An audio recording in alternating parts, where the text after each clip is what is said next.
Hello students, अध्याय 2 बहुपद में आगे बढ़ते हुए आज हम इसका उदाहरण 2 जो है उसको अच्छे से हल करना सीखेंगे। तो सवाल दिया गया है, द्विघात बहुपद x वर्ग धन 7x धन 10 के शून्यक ज्ञात कीजिए और शून्यकों तथा गुणांकों के बीच के संबंध की सत्यता की जांच कीजिए। मतलब यहाँ पे हमें एक द्विघात बहुपद दिया गया है और सवाल कह रहा है कि पहले इसके शून्य ज्ञात करो।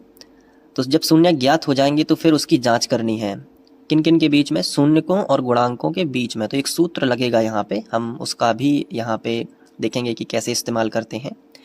लेकिन सबसे पहले हम क्रम से सवाल को समझेंगे, क्योंकि ये एक प्रकार का पहला सवाल है। अगर ये बन जाएगा तो प्रश्नावली के सवाल आसानी से बनेंगे, एक आइडिया लग जाएगा कि सवालों को करना कैसे है और इसमें कौन सा फॉर्मूला यूज़ होता है, सब कुछ। और दूसरी बात ये है कि हम इस तरीके से इसको हल करेंगे जैसा आपको बोर्ड परीक्षा में करना है, ताकि आपका एक भी नंबर ना कटे। तो यहाँ पे आपको समझ में भी आ जाएगा और आपके नोट्स भी बन जाएंगे, ठीक है। तो स्टेप बाय स्टेप समझो इस सवाल को। सबसे पहले हेडिंग डाल देंगे हल। इसके बाद जैसे ही ये क्वेश्चन परीक्षा में आता है, मान के चलना है ऐसा, तो सबसे पहले क्या दिया गया है, द्विघात बहुपद x वर्ग धन 7x धन 10। तो अपन लिखेंगे दिया गया द्विघात बहुपद, इस तरीके से हेडिंग डाल देना है, दिया गया द्विघात बहुपद, और नीचे ये द्विघात बहुपद हम लिख लेंगे x वर्ग धन 7x धन 10। अब इसमें हमें ये बताना है, सबसे पहले आप मुझे बताइए कि इसमें टोटल कितने पद हैं। क्या आप बता सकते हैं इसमें टोटल कितने पद हैं? इसमें देखो, एक पद ये है, एक पद ये है और एक पद ये है। टोटल कितने पद हैं? 3 पद हैं। अब शून्यक कैसे ज्ञात किया जाता है, हालांकि इसके ऊपर मैंने सेपरेट एक अलग से वीडियो बना रखा है जिसमें मैंने रेखीय बहुपद और द्विघातीय बहुपद के शून्य ज्ञात करके बताए हैं आपको। अगर आपने नहीं देखा है तो प्लेलिस्ट में लिंक है, जाके पूरा वीडियो आप देख सकते हो या क्रम से पढ़ाई कर सकते हो। वापस आइए यहाँ पे, टोटल कितने पद हैं? 3 पद हैं। तो जब भी आपको कोई द्विघात बहुपद का मतलब होता है अधिकतम 2 की घात हो। कितने की घात हो? अधिकतम 2 की घात हो। कोई भी द्विघात बहुपद आपको दिया रहे और आपको उसके क्या ज्ञात करने हो? शून्य ज्ञात करने हो। बहुत ही अच्छे से समझना, थोड़ा सा धीरज पेशेंस रखोगे पूरा समझ में आएगा। जब भी आपको एक द्विघात बहुपद दिया हो और उसके शून्यक ज्ञात करने हो, तो आखिरी वाला जो पद है, आखिरी वाला जो पद होता है उसका गुणा पहले पद के गुणांक में करना है, यानी x वर्ग के गुणांक में। अब आप कहोगे सर, जैसे मैं यहाँ पे लिख लेता हूँ थोड़ा सा समझाने के लिए, x वर्ग धन 7x धन 10। तो आखिरी पद क्या है? 10 है ना। तो आखिरी पद 10 है और x वर्ग का गुणांक कुछ दिख ही नहीं रहा है। तो यहाँ पे x वर्ग का गुणांक कितना मान सकते हैं? 1 मान सकते हैं। बहुत बढ़िया। तो आखिरी पद का गुणा x वर्ग के गुणांक में करना है, तो कितना आया? 10 एकम 10, 10 एकम 10। ये मैंने लिख लिया, ये देखो ये लिख लिया। शून्य ज्ञात करने का पहला स्टेप क्या है? क्या आप मुझे बता सकते हो? शून्य ज्ञात करने का पहला स्टेप है आखिरी वाले पद का गुणा x वर्ग के गुणांक में करते हैं। हो जाएगा आपसे? बिल्कुल। तो कितना आएगा? 10 एकम 10। अब ऐसी 2 संख्याएं खोजनी है जिनका गुणा 10 होता है। कौन कौन सी ऐसी संख्याएं हैं जो आपस में गुणा कर दें तो 10 होता है? देखो, सबसे पहले तो 10 गुणित 1, 10 एकम 10 होता है। और बताइए, आप कहोगे 5 दूनी 10, 100 भी 10 होता है। बिल्कुल सही है। और बताइए, अब आप कहोगे सर 2 पंचे 10, तो चाहे 5 दूनी 10 लिख लो, चाहे 2 पंचे 10, है तो वही बात। तो ये लिख लो चाहे वो लिख लो, एक बार लिख गया तो लिख गया। 5 दूनी 10 एक ही बात है। और बताइए, अब नहीं होता। अब एक ग्रुप ये मिला हमें जिनका गुणा 10 होता है और एक ग्रुप हमें ये मिला जिसका गुणा 10 होता है। कौन सा ग्रुप हम यहाँ पे सिलेक्ट करें, कौन सा सही है, वो डिसाइड करेगा बीच वाला पद। बीच में कितने लिखे? 7x। तो वो वाला ग्रुप इन दोनों में से सही है जिनका जोड़ना या घटाना 7 आता हो। तो 10 में 1 जोड़ोगे तो 11 आएगा, 10 में 1 घटा भी दोगे तो 9 आएगा, कभी 7 नहीं आ सकता। लेकिन हमें चाहिए क्या है? 7। क्लियर है ना। तो हम 5 में 2 जोड़ेंगे तो 7 आ जाएगा। हमें धन के साथ चाहिए ना, तो हम धन का 5 करेंगे और धन का ही 2 करेंगे। और दोनों में x लगा देंगे क्योंकि हमें 7 के साथ x भी तो चाहिए। तो 5x और 2x जोड़ने से कितना आएगा? 7x। समझ पाए कि नहीं? ये शून्य ज्ञात करने की मेथड है। कैसा? सबसे आखिरी वाले पद का गुणा x वर्ग के गुणांक में कर दो, 10 एकम 10। अब ऐसी दो संख्याएं खोजो जिनका गुणा 10 आता है। तो हमें दो संख्याएं मिली, अब उनमें से वो वाली सिलेक्ट करो जो बीच वाली संख्या बता रही हो। तो 5 और 2 7। इतना तो समझ में आ गया होगा, आ गया है ना? चलो आगे बढ़ते हैं। अब हमें संख्याएं मिली हैं 5x और 2x, तो ये 7x है, इसको नहीं लिखेंगे, इसकी जगह पे 5x और 2x लिखेंगे। बाकी पहला पद और आखिरी पद ज्यों का त्यों। तो पहले लिखेंगे x वर्ग, फिर प्लस लगा है तो प्लस, जो 7x है ना इसकी जगह पे हम लिखेंगे 5x प्लस 2x। अब कई बच्चे यहाँ पे पूछते हैं कि सर 2x पहले लिख दें तो क्या गलत हो जाएगा, या 5x बाद में लिख दें तो क्या गलत हो जाएगा? आंसर है नहीं, आप कहीं भी लिखिए, कोई टेंशन नहीं है, गलत कभी नहीं होता। 5x लिख लिया, फिर 2x लिख लिया, फिर क्या है 10, आखिरी वाला पद ज्यों का त्यों। क्या समझ में आया कि जो बीच वाला पद है उसकी जगह पे केवल 5x और 2x बस लिख दिए हैं और बाकी सब कुछ ज्यों का त्यों है। अब मुझे एक बात बताइए, टोटल कितने पद हो गए हैं? 1 2 3 4। टोटल कितने पद हैं बेटा? 4 पद हो गए। तो 2 पद अलग अपने दिमाग में सोचिए, आपको ये लाइन नहीं खींचनी है एग्जाम में, और 2 पद अलग आपको ये सोचना है। ठीक है, टोटल 4 पद हैं तो हमने 2 में सेपरेट कर दिए, 2 में अलग कर दिए, कॉमन निकालना है क्योंकि हमें। अब आप थोड़ा सा दिमाग लगाइए कि इन दोनों में से क्या कॉमन आ सकता है। सोचिए जरा, इन दोनों में से क्या कॉमन आ सकता है। तो देखो x यहाँ पे है, x यहाँ पे भी है, क्योंकि x के ऊपर 2 की घात का मतलब है x गुणित x, यानी इसके पास तो 2 x हैं और इसके पास 1 x है, तो ये कॉमन तो एक आराम से दे देगा। अब बात करते हैं, x तो दोनों के पास कॉमन है, और क्या है कुछ और। देखो इसके पास 5 है लेकिन इसके पास 5 नहीं है, तो केवल x ही कॉमन आएगा। x कॉमन हम निकाल सकते हैं दोनों जगह से। तो अब इन दोनों के पास क्या बचेगा वो ब्रैकेट में लिखा जाएगा।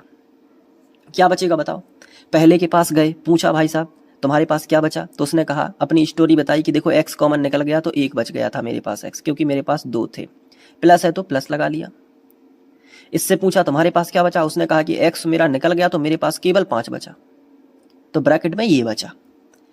इसके बाद ये दोनों पद जब लिख जाएं, दोनों पद के बाद जो भी चिन्ह हो वो चिन्ह आपको यहाँ पे लगाना है। किसका चिन्ह है ये? प्लस का, तो यहाँ पे आप प्लस का चिन्ह लगाओ, बिना टेंशन, फ्री हो गए बिल्कुल। इसके बाद अब इन दोनों में सोचो क्या है कॉमन। तो आप जो नए बच्चे होते हैं जो पहली बार समझ रहे हैं वो क्या करेंगे, यहाँ पे देखेंगे, यहाँ पे 2 है, वो कहेंगे कि यहाँ पे तो 2 है ही नहीं, तो 2 कॉमन तो नहीं आ सकता, और वो भी बड़े कॉन्फिडेंस से कहेंगे। लेकिन मैं आपको बता दूं कि 2 कॉमन वहां से निकल सकता है जहां जहां 2 का पूरी बार भाग चला जाता है, या फिर हम दूसरे शब्दों में कहें तो 2 की दुनिया में आने वाली जितनी भी संख्याएं हैं वो सब 2 कॉमन निकाल सकते हैं वहां से। तो 2 की दुनिया में 10 आता है क्या? 2 पंचे 10, 5 बार में आता है ना 10, तो 2 कॉमन दोनों जगह से निकल सकता है। अब बात करते हैं x की। x यहाँ पे है लेकिन यहाँ पे तो नहीं है ना, तो x कॉमन नहीं निकलेगा, केवल 2 निकलेगा। अब कोष्टक बना लो, और कई सातिर दिमाग वाले बच्चे क्या करते हैं कि यही कोष्टक लिख देते हैं, क्योंकि वो रट लेते हैं कि यही है। बिल्कुल सही है, आप कर सकते हो ऐसा, लेकिन मुझे नियम से बताना है। तो 2 कॉमन निकाल दोगे, क्या बचेगा इन दोनों के पास? इससे पूछा 2 कॉमन निकल गया तो क्या बचेगा? x, प्लस है तो प्लस, और 2 पंचे 10, 5 आ गया। तो यही कोष्टक आता है। मैं अब फिर से आपको बता दे रहा हूं कि अगर ये दोनों कोष्टक आपके एक से नहीं आए तो समझ लो सवाल गड़बड़ कर दिया है, कहीं गलत हो गया है, और अगर ये सेम आ गए तो फिर एग्जाम में मजा ही मजा है। अब ये 2 जगह लिखा है तो इसको 1 जगह लिख दो, ठीक है, 1 जगह लिख दो, और बाकी जो है देखो 2 कोष्टक है ना, x प्लस 5 और x प्लस 2 जगह है तो इसको 1 जगह लिख दो, बाकी जो बचा है x प्लस 2 उसको लिख दो, है ना। अब देखो, चूंकि हमें शून्य ज्ञात करना है तो हम कैसे कर सकते हैं, ये तो इस बहुपद के गुणनखंड है। अब हमें इसके शून्य ज्ञात करने हैं तो हम दोनों कोष्टक के बराबर 0 ले सकते हैं। तो हम लिखेंगे शून्यक के लिए, हेडिंग डाल देंगे शून्यक के लिए। अब इसके बाद क्या करना है, पहले कोष्टक के बराबर 0 ले लेंगे, तो x प्लस 5 बराबर 0, बीच में लिखेंगे या, ठीक है, ये लिखना है आपको, और दूसरे कोष्टक के बराबर भी आपको क्या ले लेना है? 0। इतना कर लोगे, ठीक है। जो धन का 5 है इस तरफ लेके आ जाओ तो माइनस का हो जाएगा, और जो धन का 2 है उस तरफ ले जाओ तो किसका हो जाएगा? माइनस का। तो आपको जो शून्यक मिलेंगे अतः पहला शून्यक अल्फा मान लो, अतः शून्यक अल्फा बराबर मान लो -5, पहला शून्यक अल्फा, और दूसरा शून्यक मान लो ये बीटा का चिन्ह है तो इसे मान लेंगे बीटा 2। ये अल्फा कहलाता है ये, और ये बीटा कहलाता है। और अल्फा बीटा यूनान देश के अक्षर हैं, यूनानी भाषा के शब्द हैं अल्फा और बीटा। तो अल्फा ऐसा बनाया जाता है और बीटा ऐसा। आगे आप गामा के बारे में भी पढ़ोगे, जो ऐसा बनता है, ये गामा है, आगे पढ़ोगे, ठीक है, अभी मत पढ़ना, अभी है ही नहीं आपके सिलेबस में। तो अल्फा और बीटा जो है वो आपको पता होना चाहिए। ये क्या कहलाता है? अल्फा। आप लिख भी आप अपने नोट्स में कहीं भी लिख सकते हो अल्फा, और ये क्या है? बीटा, ठीक है। तो अल्फा पहला शून्यक कहलाता है और बीटा दूसरा शून्यक कहलाता है। बोलो यहाँ तक समझ में आ गया? तो ये निकला है शून्यक, लेकिन शून्यक के साथ क्या करना है? जांच भी करना है। जांच कीजिए शून्यकों और गुणांकों की। तो अब आपको यहाँ पे प्यारी सी हेडिंग डालनी है, जांच। अब जांच दो तरीके से होती है। पहली होती है शून्यकों का योगफल बराबर, और यहाँ पे एक फॉर्मूला होता है जो आपको ध्यान रखना है। क्या होता है? -x का गुणांक और बटे होता है x वर्ग का गुणांक। ये आपको ध्यान रखना है, ठीक है, ध्यान रख लोगे ना। शून्यकों का योगफल है ये। दूसरा होता है गुणनफल। मैं यहाँ पे सूत्र जो है यहाँ पे लिख के लाया हूँ। शून्यकों का गुणनफल जो होता है वो होता है अचर राशि बटे x वर्ग का गुणांक, और शून्यकों का योगफल होता है -x का गुणांक बटे x वर्ग का गुणांक। ये दोनों सूत्र याद कर लेना, स्क्रीनशॉट मार दो इसका, ये लिख लेना। देखो इसमें क्या है, नीचे क्या लिखा रहता है? नीचे बताओ क्या लिखा रहता है? x वर्ग का गुणांक। इधर भी देख लो x वर्ग का गुणांक। तो ये तो याद करना बहुत आसान है ना, बटे में पहले से ही लिख सकते हो x वर्ग का गुणांक, क्योंकि यहाँ भी है और यहाँ भी है, तो ये तो याद हो जाएगा।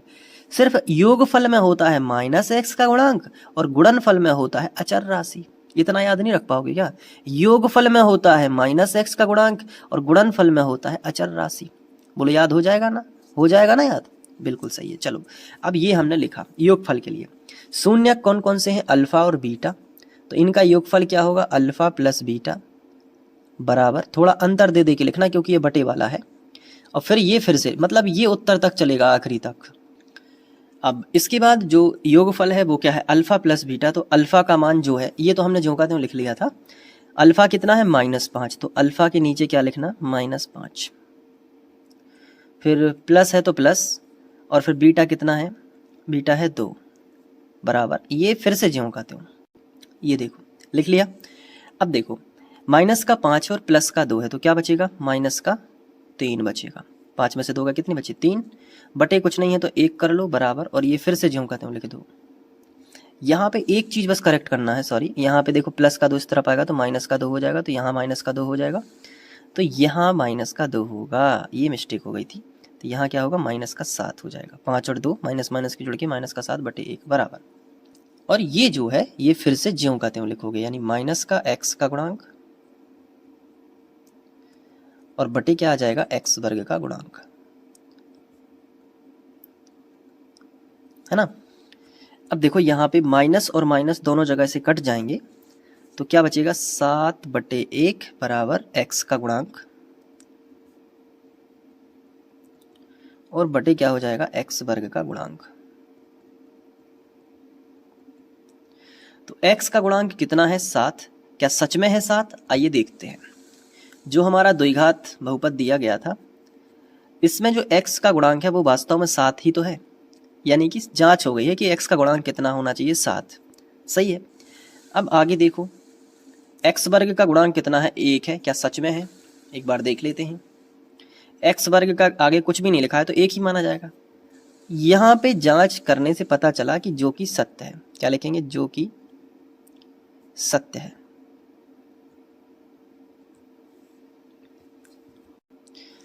इस तरीके से आप लिख लेना। अब हम निकालेंगे शून्यकों का गुणनफल बराबर का चिन्ह। शून्यकों के गुणनफल का फॉर्मूला मैंने आपको क्या बताया? देखो योगफल कर लेंगे, उसके बाद आप गुणनफल निकालेंगे। अचर राशि बटे x वर्ग का गुणांक। तो यहाँ पे हम लिख लेते हैं अचर राशि बटे x वर्ग का गुणांक। अब शून्यकों का गुणनफल जो है वो क्या होगा? गुणनफल, तो उसके लिए हम कह सकते हैं कि जो अल्फा का मान था वो था -5 और जो बीटा का था वो था -2। मैं आपको दिखा देता हूँ। ये देखिए अल्फा का मान -5 और बीटा का मान -2। तो शून्यकों का गुणनफल -5 गुणित -2 बराबर ये ज्यों का त्यों। अब यहाँ पे बताइए 5 दूनी 10, माइनस माइनस का प्लस हो जाएगा क्योंकि ऋण ऋण का धन बनता है गुणा में, और बटे कुछ नहीं है तो 1 कर सकते हैं, और ये फिर से ज्यों का त्यों। तो यहाँ पे हमें पता चल रहा है कि अचर राशि कितनी होनी चाहिए, 10। आइए द्विघात बहुपद में देखते हैं कि सच में है कि नहीं। ये देखो ये लिखा है 10, ये अचर राशि है। अचर राशि मतलब कोई भी संख्या अचर राशि कहलाती है जो किसी बहुपद में सबसे आखिरी में होती है संख्या। तो ये अचर राशि 10। और x वर्ग का गुणांक कितना है, 1, तो वो तो पहले भी था, आप यहाँ पे देख भी सकते हो x वर्ग का गुणांक कितना है, 1। तो यहाँ भी लिख सकते हैं जो कि सत्य है। तो इस तरीके से हमने लिखा। तो ये सवाल जो है यहाँ पे ख़त्म होता है। अब आप इसको अच्छे से नोट कर लीजिएगा। तो यहाँ से लिखना स्टार्ट करना है, वीडियो को पॉज करके नोट कर सकते हो आप। इसके बाद यहाँ पे, इसके बाद यहाँ, फिर यहाँ पे, फिर यहाँ।